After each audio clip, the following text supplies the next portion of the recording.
Come be a part of Doc Holliday's Rock Splitting Politics with your host, Dr. Ed Holliday. Hear the voices of liberty speaking all across America. Doc Holliday provides thought-provoking interviews and commentary about the issues and actions that are afflicting this country and what we need to do to get America back on track. Get fired up, get inspired, get on board with Doc Holliday's Rock Splitting Politics right now. And here we go.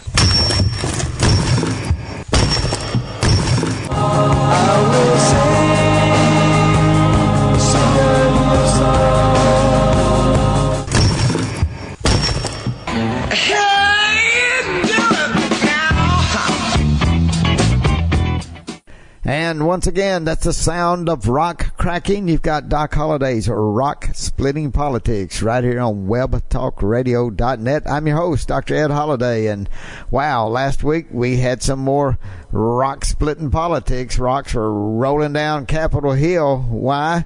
Because the circus was in town. The clowns came out. Oh, excuse me. No, it was the House Judiciary Committee. They had Corey Lewandowski on, and they kept him there over 4 or 5 hours. And they were trying to put on a show to make sure Trump got impeached or will get impeached. And I think Corey pretty much handed it right back to him.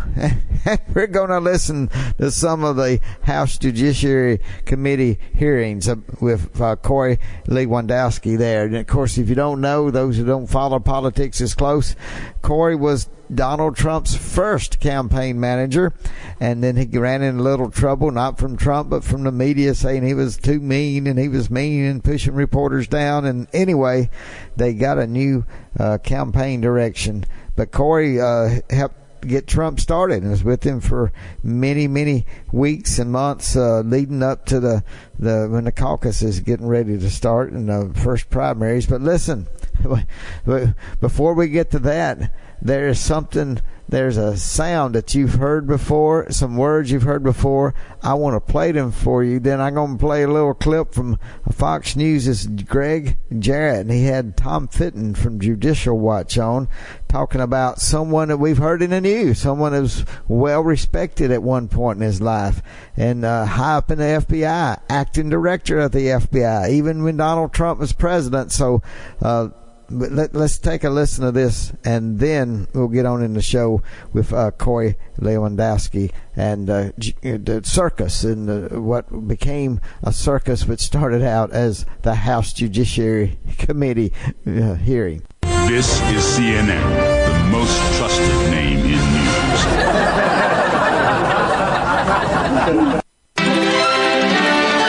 This is CNN. Now, that second time, I believe, was the actor James Earl Jones, who used to be the voice of Darth Vader in Star Wars. And the first time you heard the most trusted name in news, and then you heard all the laughter, that's what it's become. Now, one time CNN had great, I won't know if they always had great coverage, always liberal, and yet they had James Earl Jones saying, "This is CNN," in his authentic voice that gave it a good, robust a round of what people might think was truth. But now with their reporting and nothing but a hate Trump network is hate Trump all the time, there's nothing that ever plays that will help Trump, and they just, it's like they're pulling weeds and not even real stories. And then what happens? They come along, and who they've hired, Andrew McCabe, who, well, let's just listen. I'm going to play you a clip from Fox News' Greg Jarrett. Take a listen to this and just think about what CNN used to be. I want to ask you about Andrew McCabe, who is now a full-time employee, a contributor to CNN, who this morning was suggesting that Michael Horowitz, the Inspector General, who made a criminal referral to the Department of Justice, and there may be an indictment against McCabe imminently, he thinks that, he ought to be replaced or removed. I mean, isn't that the desperate act or words of a guy who pretty much knows he's going down for the count? Yeah, and especially given the fact that the DOJ has been protecting McCabe for 18-plus months now. Remember, the IG referred McCabe in April of 2018, and they still haven't figured out whether they're going to indict him or not. And as you pointed out, Greg, you noticed this in the IG report, there are recordations of McCabe lying to investigators. Right. Yeah. So give us the tapes. Right. He made false statements at least twice, and then he's given a chance in a audio recording to correct those statements, and he doubles down on it.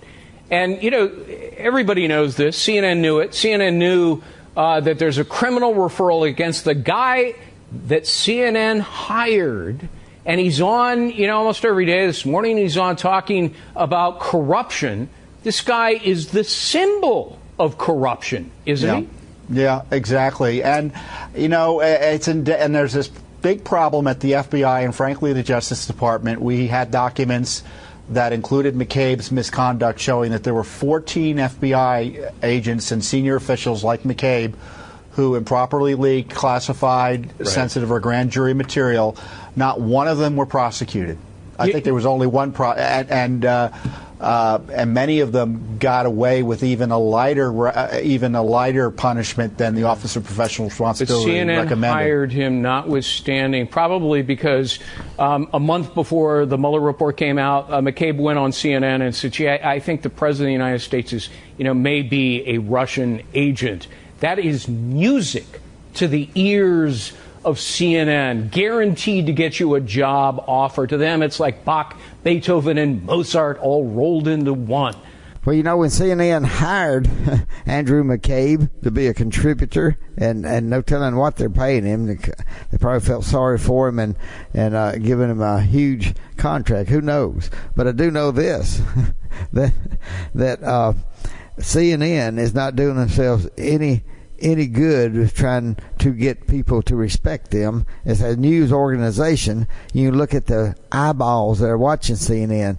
I think I heard somebody say if they didn't have exclusive contracts to be in airports, they'd probably be dipping down in the hundreds or thousands. In tens of thousands, hundreds of thousands for some shows. We're talking about a nation of 335 million people, folks. I mean, you have more than that going to a Little League baseball game across the country. But listen, I don't know where CNN, I don't know if they'll ever wake up. I don't know if there ever gets a leader that wants to do news rather than being an activist political organization. And that is, you see it and they go, oh, we got someone. They don't have good conservatives. They may have a handful having a past, but anybody that stood up for Trump, almost all of them have been sacked and given other, just not renewed the contracts.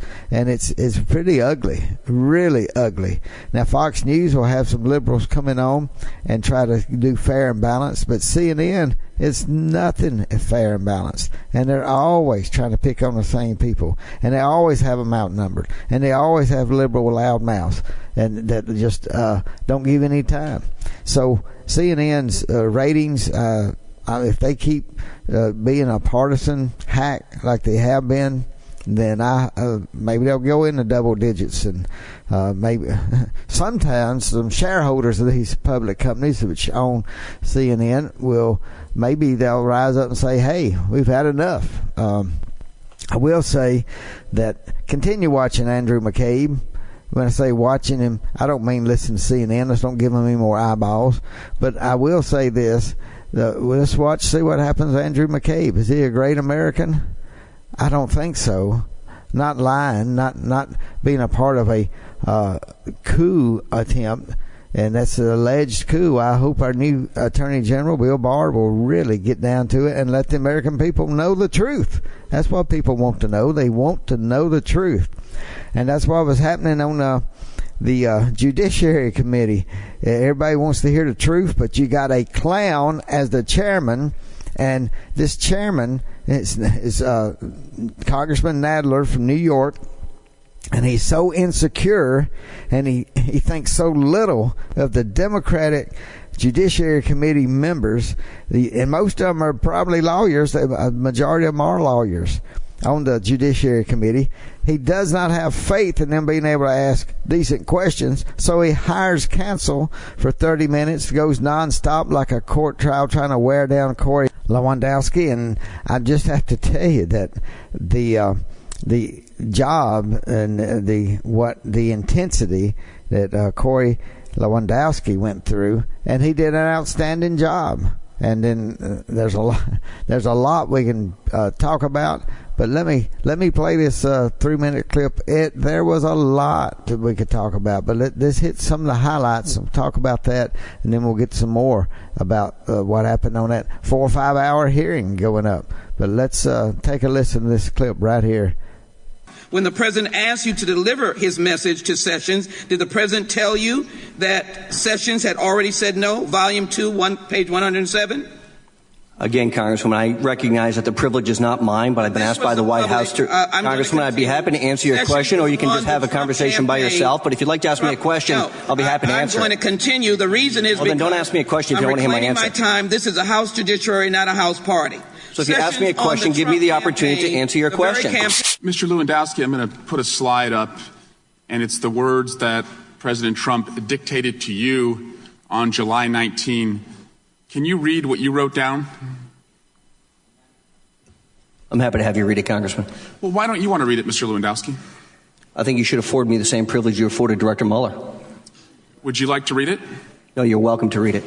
Are you ashamed of the words that you wrote down? President Swalwell, I'm very happy of what I've written, but you're welcome to read it if you'd like. Are you ashamed to read it out loud? I'm not ashamed of anything in my life, Congressman. Are you? Then why don't you read the words? Congressman, I've asked and answered your question. Lewandowski, why won't you read the words aloud? I've asked and answered your question, Congressman. If you'd like to read the words, you're welcome to. Mr. Lewandowski, is it correct that as reported in the Mueller report on June 19, 2017, you met alone in the Oval Office with the President? I said, is there a book and page number you can reference me to, please? I don't have a copy of the report in front of me. Volume 2, page 90. But I simply ask you, is it correct that as reported in the Mueller report on June 19th, 2017, you met alone in the Oval Office with the President? Could you read the exact language of the report, sir? I don't have it available to me. I don't think I need to do that, and I have limited time.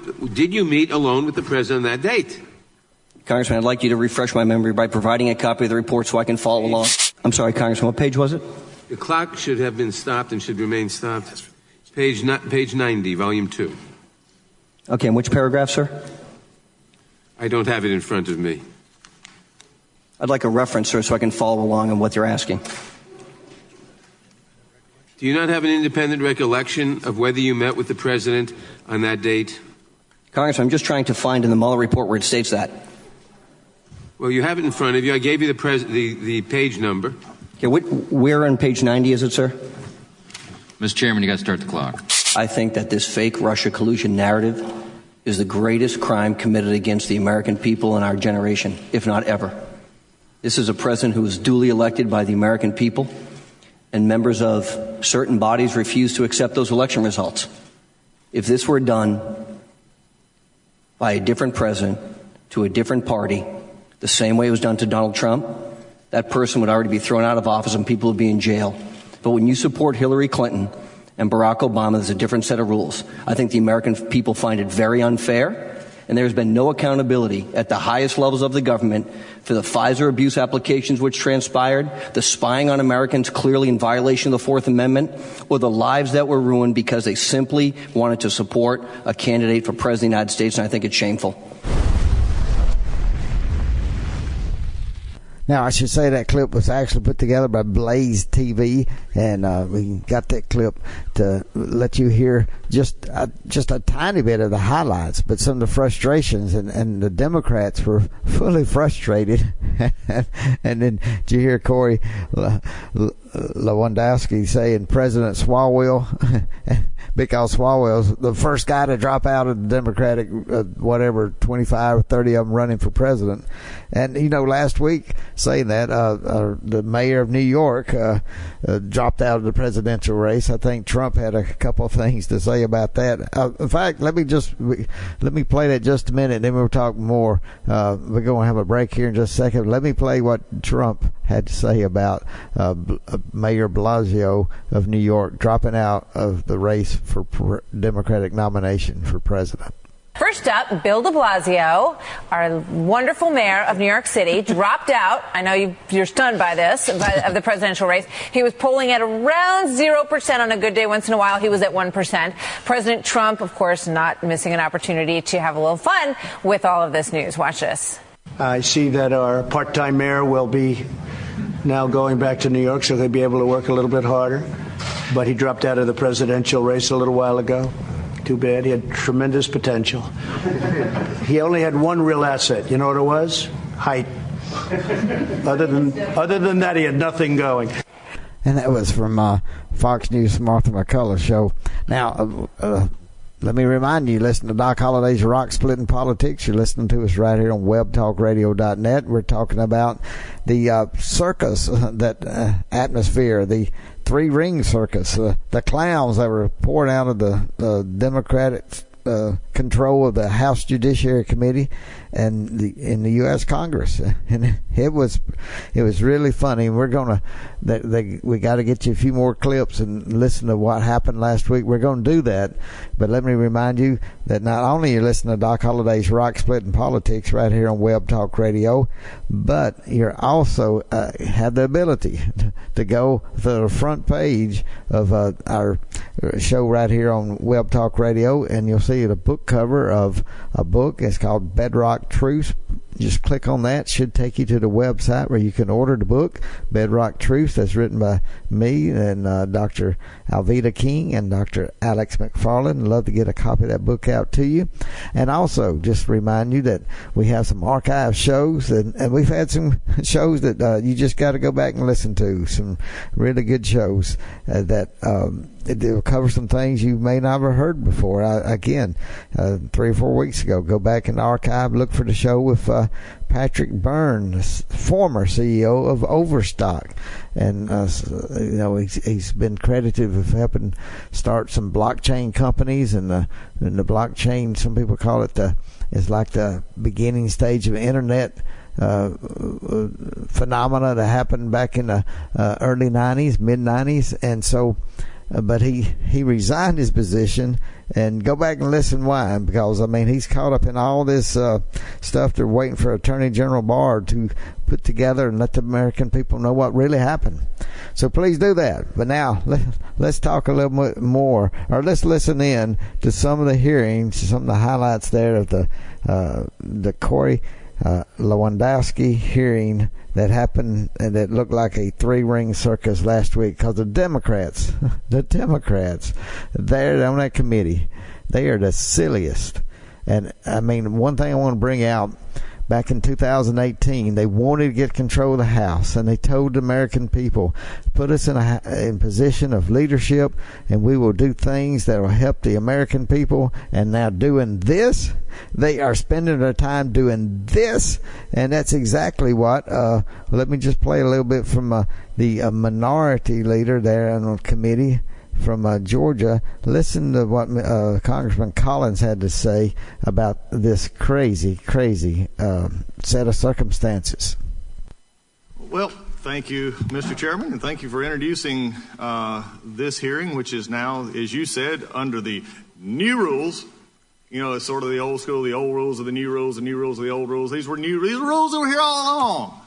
And yet, here we go again. We're going to say that they're new because we like the packaging.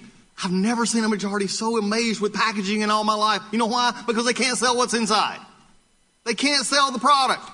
So they just keep packaging it differently. I think we should I agree with my chairman. I think we should call this for what it is. It's just another simple oversight hearing. In fact, no, I think it's actually become this. It has become, let's read the Mueller report for audiobook. That's what we've become. We had Mr. Mueller here. Had a long day of it. Judging by all accounts, it didn't go real well. For the purpose of what you've proclaimed for over 9 months and almost 2 years, that there's impeachable offenses, as my chairman has said, clearly in the Mueller report. But here's the problem. 17 of the members of the Judiciary Committee have said that they think the president ought to be impeached. So why are we still investigating it? 17, you get some more. The problem is you don't have the votes. You don't have the numbers, and even if you got it out of this committee, you don't have it on the floor. That's your problem. So the thing that we're going to do is we're going to drag this committee through oversight hearings, talking about things that have been talked about ad nauseum. We're going to talk about it. We're going to put filters up. We're going to say what it really is or really is not. While in all the things, we're going to try to imply that this president shouldn't be president. You know, it is really interesting to me that we just heard just a moment ago that it was said that these made-up rules at DOJ. Well, it's interesting that now they're made-up rules. They wasn't made-up rules when Obama administration used them. Were they made-up rules then? Just asking for a friend.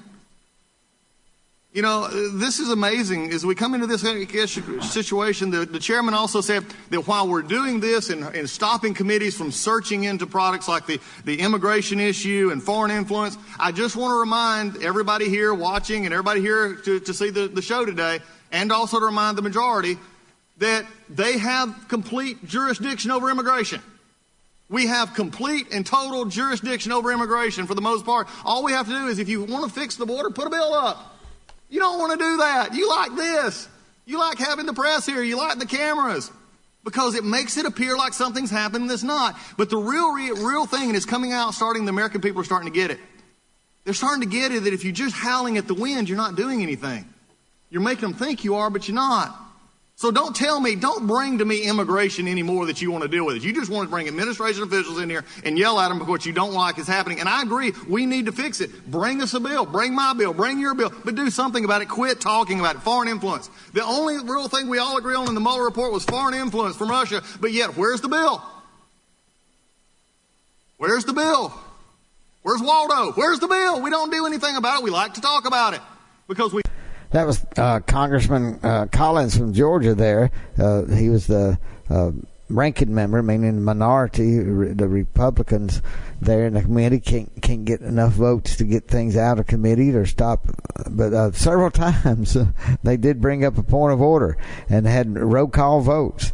And they brought up the amendment to just stop the meeting and go home, and they had several roll call votes and good reasons for it. Of course, the Democrats would vote no to that, but anyway, it helped delay the meeting, and it made it look like a circus. They had to call roll several times for different amendments, and Nadler really looked like a junior high kid that eaten too many hot dogs and sitting up there and playing like he was running a committee in Congress.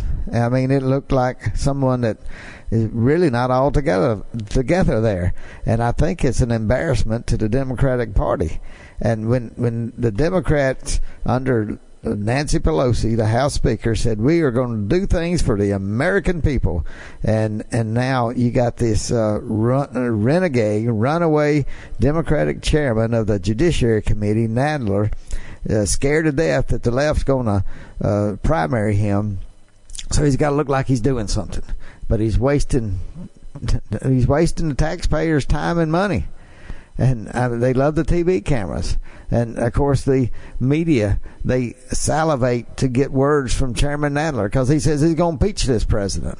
And it's sad. It is sad in America that we got people so into hate. They hate this president so much that they would just stop the Congress from doing anything that's productive for the American people. And I hope the overall American people, citizens and voters, will see what's going on and look at this footage and listen to these speeches and take this right here, some of Representative Jeffrey's questions and answers with Lewandowski. Take a listen. Thank you, Mr. Nadler. Before I begin, let me remind you, Mr. Lewandowski, that this is not a Republican primary campaign. You are not on the campaign trail yet. This is the House Judiciary Committee. Act like you know the difference. You've never worked for the Trump White House in any official capacity, correct? That's right. But you do speak with President Trump with some regularity, true? I think it's a fair statement. In fact, during the summer of 2017, according to testimony to the special counsel, you were summoned to the White House by President Trump on at least 2 occasions, correct? I don't believe the report says that, Congressman. Okay, well, you met with the president one-on-one on June 19th, 2017, and then again on July 19th, 2017, correct? Yes, I believe that's accurate. Okay, let's try to get some clarity on what exactly you do for Donald Trump, since you're not a government employee. You stated during the 2016 Republican National Convention that I got the reputation as a tough guy. That's my reputation. Do you recall making that statement, Mr. Lewandowski? I don't. Okay. It's in the public record. Your job is to be Donald Trump's political enforcer, correct? No, I don't believe so. Let me ask the question another way. Are you the hit man, the bag man, the lookout, or all of the above? I think I'm the good-looking man, actually. Okay. President Trump told you on June 19, 2017, to personally deliver a message to Attorney General Sessions that would have ended the criminal investigation into the Trump campaign, correct? I don't believe that's what the Mueller report states, no. President Trump wanted Attorney General Sessions to limit the special counsel's investigation to future incidents of election foreign interference, true? Which page is that on, Congressman? That's in the public record. It's in this hearing. It's in the Mueller report. Now, the White House has a legal protocol for presidential statements. Under the Presidential Records Act, they must preserve all memos, letters, emails, papers, like the note he dictated to you. So you wrote down the president's message, which you then stored in a safe in your home. Is that correct? Yes, it is. Okay. You told the special counsel that was your standard procedure with sensitive items, correct? Where is that reference in the report to use sensitive items? Volume 2, page 92. A matter of just reference that 1 second, Congressman. You don't have to reference it. The president asked you to... You say page 90, Congressman? The president asked you to reclaiming my time. The president asked you to record a message from him on June 19th because he wanted to hide his message from eventual disclosure. Isn't that right? No. Okay. But you never delivered the message to Jeff Sessions after that June 19th meeting, true? That's accurate. Instead, you testified that you went on vacation, correct? I did. How long was your vacation, Mr. Lewandowski? Oh, it was lengthy. I think at least 2 weeks. At least 2 weeks. But you were summoned again to the White House on July 19th, 30 days after the original June 19th meeting, true? I believe that's accurate, yes. So you weren't on vacation the entire time, correct? Oh, I didn't say I was on vacation the entire time. I was on vacation for 2 weeks, Congressman. Right, but you still failed to deliver the message, and it had nothing to do, at least in part, to your so-called vacation.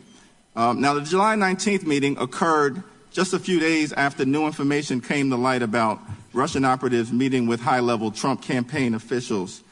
When you're summoned to the White House after that July 19th meeting, by that time, you still hadn't delivered the message to Jeff Sessions. You said to the president you would do it soon, according to Volume 2, page 93, correct? If that's what the report says, that's accurate. Okay. President Trump also asked you to deliver a message to Attorney General Sessions that if he didn't do what was requested, he would be fired, correct? Volume 2, page 93. I think that's what was reported, yes. Okay. President Trump wanted you to intimidate Attorney General Sessions, correct? Well, you'd have to ask President Trump that. Okay. Now, you stated earlier today that President Trump asked you to take down dictation, quote, many times. Is that correct? It is. But on page 91, volume 2 of the Mueller report, it states, quote, the president then asked Lewandowski to deliver a message to Sessions and said, quote, write this down, close quote. This was the first time the president had asked Lewandowski to take direct dictation. The first time. Those are not my words, Congressman. Those are the investigators' words. Right. Did you lie to Bob Mueller, or are you lying to us? I didn't lie. Okay. You're not really here to tell the truth. You are here to participate in a continuing cover-up. Russia interfered with this election in sweeping and systematic fashion. The Trump campaign welcomed that assistance at the highest level. There were subsequent acts of obstruction of justice with respect to the investigation. The American people deserve to know the truth. Mr. Chairman. The gentleman yields back. The gentleman. I think I was 19. Yes, that's rather lengthy. Each Congress person had 5 minutes, and the Democrats went over and over trying to get Corey Lewandowski to say something, to say something that they say, gotcha. And I have to say, he was grilled back and forth. And I think he did a good job. And I think that I hope he runs for Senate for New Hampshire. And I hope he'll show that strong tactic. And I hope the people of New Hampshire say this is who we need to be our next senator. But saying all that, let me just say the clowns of the Democratic Party that are in the Judiciary Committee, and many of them went to law school and have law degrees, and yet they were played by Corey Lewandowski of New Hampshire, and I just have to say it was a circus. It was a circus because they have failed to deliver any kind of bills. You remember we played Congressman Collins for the Republicans saying, give us a bill. Put a bill on there to help immigration. Don't just be yelling at people. Don't be yelling, and don't be this fishing expedition going on trying to hurt Trump. We need to have a bill and do something for the American people. So I say ditto. Congratulations, Doug Collins, to see what the American people want. And I hope the Democrats, the clowns that they are, will be sent packing from leadership in 2020. Hey, you've been listening to Doc Holliday's Rock Splitting Politics. We got another great show coming up next week. October. It's around the corner, folks. Can you believe it? It's been a long, hot summer. And will things cool off this fall? They may on the outside, but somehow I think on the inside of Washington, D.C., it's going to get a little hotter. Stay tuned right here on Doc Holliday's Rock Splitting Politics. Thanks for joining us today, and remember to listen again next week for another edition of Doc Holliday's Rock Splitting Politics. You can order Ed's new book, Bedrock Truths, by clicking on the book cover right in front of you on the screen, or visit DocHolliday.org. Thanks for listening, and we'll see you again next week.